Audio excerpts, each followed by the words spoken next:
பெருமளவு தண்ணீர் திறந்துவிடப்பட்டுள்ளதால் மேட்டூர் அணைக்கு வரும் தண்ணீரின் அளவு தொடர்ந்து அதிகரித்து வருகிறது.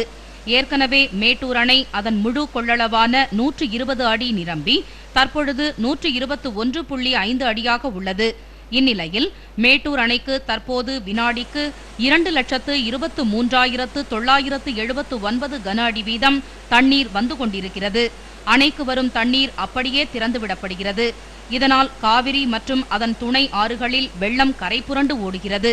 மேட்டூர் அணையில் காவிரியில் திறந்துவிடப்பட்டுள்ள தண்ணீர் அதிகாலை கல்லணைக்கு வந்து சேரும் என எதிர்பார்க்கப்படுகிறது. கல்லணையில் இருந்து உபரி நீர் கொள்ளிடத்தில் திறந்துவிடப்படுகிறது. இதனால் கொள்ளிடக்கரையோர பகுதிகளான திருவையாறு, பாபநாசம், கும்பகோணம் ஆகிய பகுதிகளில் தாழ்வான இடங்களில் வசிப்போர் பாதுகாப்பான இடத்திற்கு செல்லுமாறு கோரப்பட்டுள்ளனர். கொள்ளிடக்கரைகள் வெள்ளத்தால் உடையாமல் தடுக்க தீவிர கண்காணிப்பு மேற்கொள்ளப்பட வேண்டும் என அப்பகுதி மக்கள் கேட்டுக் கொண்டுள்ளனர். சில இடத்தெல்லாம் ரொம்ப பஞ்சப்படுத்துறையெல்லாம் நிறைய இருக்கு, தாழ்வான பகுதியாக இருக்கு. இதை விட அதிகமாக நைட்லாம் வந்ததுன்னா மக்கள் ரொம்ப உயிர் தவிக்கிறதுக்கு வழியே கிடையாது.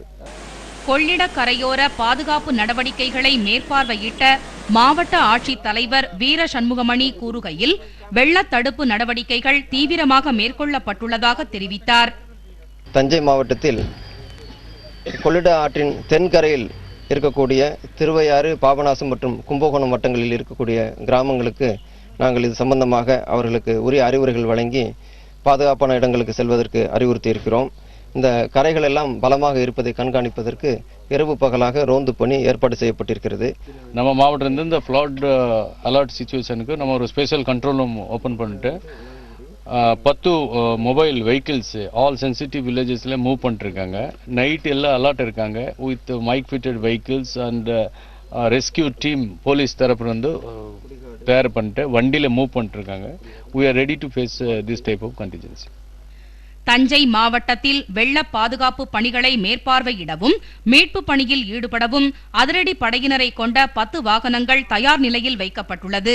இதனிடையே வீராணம் ஏரி நிரம்பி உள்ளதால் அதை சுற்றியுள்ள மணவெளி, சித்தமல்லி, வானமாதேவி உள்ளிட்ட பகுதிகளில் கரைகள் உடைப்பெடுக்கும் சூழ்நிலை ஏற்பட்டுள்ளது.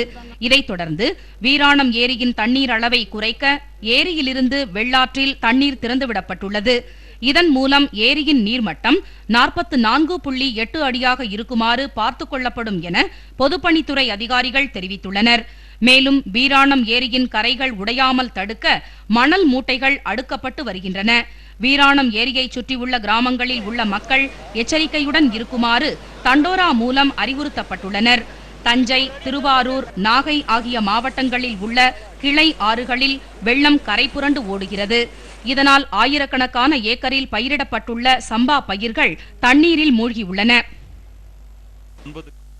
சேலம் மாவட்டம் மேட்டூர் அருகே கிராமத்தை வெள்ளம் சூழ்ந்ததால் தத்தளித்த 27 பேர் ஹெலிகாப்டர் மூலம் மீட்கப்பட்டுள்ளனர். அதே சமயம் பரமத்தி வேலூர் அருகே காவிரி ஆற்றில் மீன்பிடிக்க சென்றிருந்த 30 மீனவர்களை காணவில்லை. அவர்கள் கதி என்ன என்பது கேள்விக்குறியாகியுள்ளது. காவிரி ஆற்று வெள்ளத்தால் மேட்டூர் அணை நிரம்பி பெருமளவில் வெள்ளம் திறந்துவிடப்பட்டுள்ளதால் காவிரி கரையோர கிராமங்கள் பலவும் வெள்ளத்தில் மூழ்கியுள்ளன.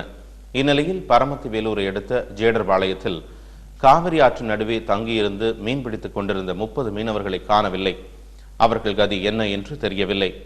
அதேபோல நாயக்கன்பட்டி ஊராட்சியைச் சேர்ந்த ஆத்துக்காடு கிராமத்தில் இருந்த 8 வீடுகளையும் திடீரென வெள்ளம் சூழ்ந்ததால் அங்கிருந்து 27 பேர் வெளியேற இயலாமல் தத்தளித்தனர். இது பற்றிய தகவல் கிடைத்ததும் கோவை விமானப்படை தளத்திலிருந்து மீட்பு படையினர் ஹெலிகாப்டரில் விரைந்தனர்.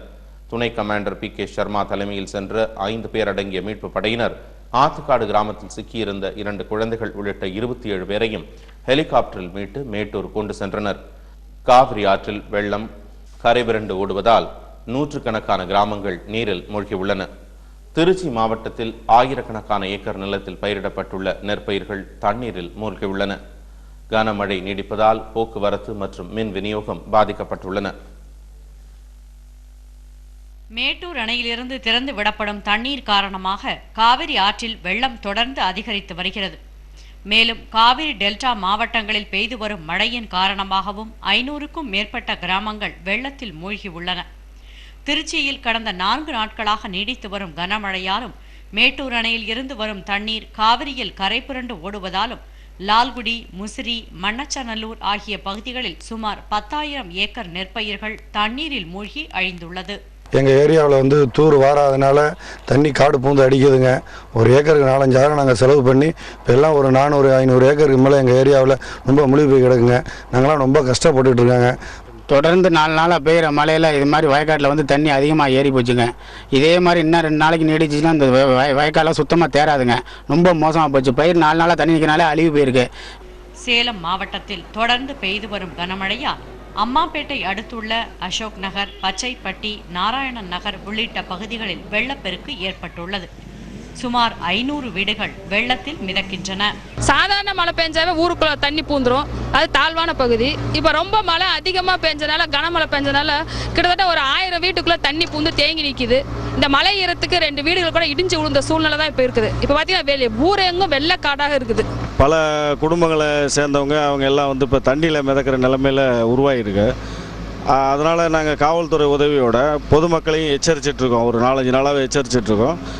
அது இல்லாமல் இன்றைக்கி பொதுமக்கள் உதவியோடையும் கார்ப்பரேஷன் அதிகாரிகள் உதவியோடையும் நாங்கள் நேரடியாக புக்லைன் எந்திரம்லாம் கொண்டு வந்து அந்த சில இடங்களெல்லாம் ஆழப்படுத்தி தண்ணியை ஓவர்ஃப்ளோ ஆகிற தண்ணியெல்லாம் சேனலைஸ் பண்ணி குறிப்பாக அந்த வாய்க்காலில் கொண்டு போய் சேர்க்கறது முயற்சிகள்லாம் எடுத்துகிட்டு வரோம். கரூர் மாவட்டத்தில் காவிரி கரையோர பகுதியான தவிட்டுப்பாளையம் என்ற கிராமம் வெள்ளம் சூழ்ந்து தண்ணீரில் மிதக்கிறது. ஈரோடு மாவட்டம் அம்மாப்பேட்டை, பவானி பகுதிகளில் 20 கிராமங்கள் நீரில் மூழ்கியுள்ளன. 2000 குடிசைகள் பாதிக்கப்பட்டுள்ளன. பவானியில் பாலம் உடையும் அபாயம் ஏற்பட்டுள்ளதால் அப்பகுதியில் அச்சநிலை உருவாகியுள்ளது. நாமக்கல் மாவட்ட காவிரி கரையோர பகுதிகளான ஒருவந்தூர், உனியூர், பள்ளிப்பாளையம், காவிரி கரை, ஆவாரங்காடு, ஆவத்திப்பாளையம், கலியனூர் ஆகிய பகுதிகளில் வெள்ளம் கரை புரண்டு ஓடுகிறது. பாதிக்கப்பட்ட மக்கள் பரிசல்கள் மூலம் பாதுகாப்பான இடங்களுக்கு வெளியேறி வருகிறார்கள். கரும்பு, வாழை உள்ளிட்ட பயிர்கள் நீரில் மூழ்கியுள்ளன. பள்ளிப்பாளையம் பாலத்தில் அதிக அளவு தண்ணீர் வருவதால் போக்குவரத்து நிறுத்தப்பட்டுள்ளது. இதனால் ஈரோடு, சேலம் போக்குவரத்து பாதிக்கப்பட்டுள்ளது. திருவண்ணாமலை மாவட்டத்தில் பரவலாக பெய்து வரும் மழையினால் ஆறுகளில் வெள்ளம் பெருக்கெடுத்து ஓடுகிறது. ஆரணி அருகே பாலம் ஒன்று வெள்ளத்தில் அடித்துச் செல்லப்பட்டது. இந்த மாவட்டத்தில் போலூரை அடுத்த அத்திமூர் என்ற இடத்தில் ஆற்றின் கரை உடைந்து கிராமங்களுக்குள் வெள்ளம் புகுந்தது. நெல், கரும்பு, மஞ்சள் ஆகிய பயிர்களும் தண்ணீரில் மூழ்கியுள்ளன. மக்கள் ரொம்ப பாதிப்பாக இருக்கிறதுனால ஆடு மாடுகள் எல்லாம் மொத்தம் ஆத்தோடு போயிடுச்சுங்க. மஞ்சள் ஒரு 15 ஏக்கர் மஞ்சள் போயிடுச்சுங்க. ஒரு கிணறு வாழை எல்லாம் கிணத்தோடு இழிஞ்சி தரபலமாக போயிடுச்சுங்க. வேலூர் மாவட்டத்தில் தொடர்ந்து பெய்து வரும் கனமழையால் பாலாற்றில் வெள்ளப்பெருக்கு ஏற்பட்டுள்ளது. கன்னியாகுமரி மாவட்டத்திலும் பரவலாக மழை பெய்து வருகிறது. தமிழகத்தின் பல பகுதிகள் வெள்ளக்காடாய் காட்சியளிக்கும் நிலையில் வங்கக்கடலில் இன்று மீண்டும் புதிதாக காற்றழுத்த தாழ்வு பகுதி உருவாகியுள்ளதாக வானிலை ஆய்வு மையம் தெரிவித்துள்ளது. இதனால் அடுத்த 48 மணி நேரத்திற்கு தமிழ்நாட்டில் பரவலாக பலத்த மழை பெய்யும் என்றும் எச்சரித்துள்ளது. வங்கக்கடலில் ஏற்கனவே உருவாகியிருந்த காற்றழுத்த தாழ்வு நிலை வலுவிழந்த நிலையில் தற்போது புதிதாக காற்றழுத்த தாழ்வு பகுதி உருவாகியுள்ளது. இதன் காரணமாக அடுத்த 48 மணி நேரத்தில் வட தமிழக கடலோர மாவட்டங்களில் பலத்த மழை பெய்யக்கூடும் என்றும் தமிழகத்தின் மற்ற மாவட்டங்களிலும் பரவலாக மழை பெய்யும் என்றும் சென்னை வானிலை ஆய்வு மையம் தெரிவித்துள்ளது. சென்னை மற்றும் அதன் சுற்றுப்புறங்களில் வானம் மேகமூட்டத்துடன் காணப்படும் என்றும் ஓரிரு சமயங்களில் மழையோ அல்லது இடியுடன் கூடிய மழையோ பெய்யக்கூடும் என்றும் வானிலை அறிக்கையில் தெரிவிக்கப்பட்டுள்ளது.